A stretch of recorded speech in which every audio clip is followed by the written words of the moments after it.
د سقاو زامن د سپي او د سړي غلامي مني، خو د پښتانه عزتمن او د وقار څخه ډکه ورورګلوي نه مني. آیا ستاسو په یاد دي د حمید خراساني په شمول به د بغاوت د جبهې لنډغرو په عقیدوي شکل پر ټولنیزو رسنیو دا غږ بدرګه کاوه چې پښتانه د یهودو د ذات څخه دي. خو متاسفانه دوی اوس په خپله د یهودو او موساد د استخباراتي شبکې په پښو کې سجدې لګوي. د غلامۍ پړه یې غاړې ته اچوي او مرستې ترې غواړي، تر څو په افغانستان کې طالب نه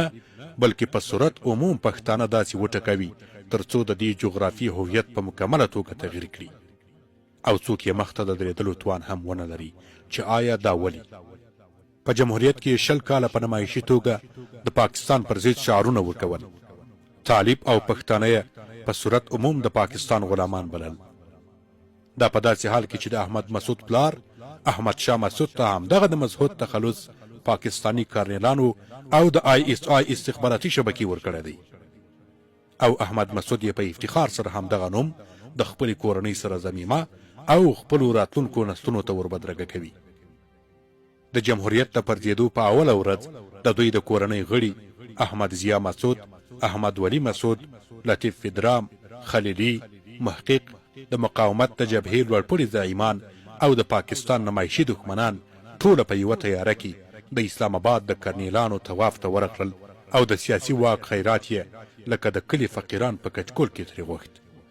د پاکستان د بهرنیو چارو د وزیر محمود قریشي په انتظارخانه کې لکه یتیمان داسې ناست وو، تر څو خدای پرې مهربانه سي او د خپل پیر محمود قریشي دعا او چټۍ ترلاسه کړي. دوی همداراز د ایران، تاجکستان، فرانسې، انګلیس، امریکې او ټولو قدرتمنو هیوادونو دروازې ور وټکولي او ټکوي، تر څو د طالب تر نامه لاندې پښتانه داسې وټکوي تر څو بیا د سر راپورته کولو توان ونه لري او په دغه وحشت واک ترې د لاسه کړي. خدا د الله پاک مهرباني ده،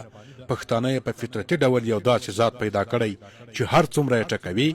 هغومره کلکېږي او د جابرو او زورورو په وړاندې سختېږي، تر څو یې خوله د خاورو نه وي ورډکه کړي،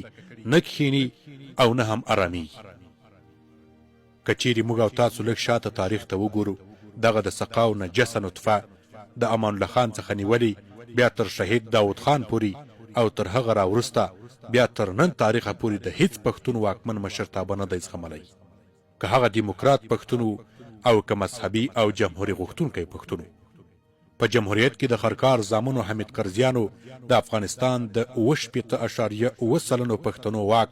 د دوی یوې ولسوالۍ ته ډالۍ کړی، خو بیا هم دوی پښتانه فاشیستان بلل او د واک په انحصار یې محکومول او ناشکري کول. ځکه نه یې ملي بیرغ مانه، نه یې د افغانستان نوم زغملی سو، نه یې د افغان ملي هویت او تذکره منله، نه یې ملي سرود مانه، او نه یې پر دغه جغرافیه او پلرنۍ مینه د پښتانه شتون مانه. بس د دې خلکو چې لاس را باندې بر سوی پردیو ته جاسوسي کړي، د پردیو غلامۍ ته یې په جګه غاړه او لوړ سر هو ویلي، لیکن پښتون واکمن او مشر یې چیلنج کړی دی. زښتې زیاتې ستونزې او مشکلات یې ورته ایجاد کړي تر څو د پردیو په لمسون حکومت او نظام بې ثباته کړي او د شخصي منفعتونو په پار سیاسي، اقتصادي او ټولنیز باج ترې واخلي او هماغه باج د پردیو د خوښیو مستر وګرځوي. که چیرې خبره پر همدې ځای درته را لنډه او خلاصه کړم، دغه د بچه سقا او غله، کم ذاته او کم اصله زامن د هندوانو، سیکانو، یهودو او نصاراو او بودایانو سره تعامل کولای سي، د هغوی دوستی او ورورګلوي منلای سي، خو پښتانه چې د زړه وینې پرې وچښي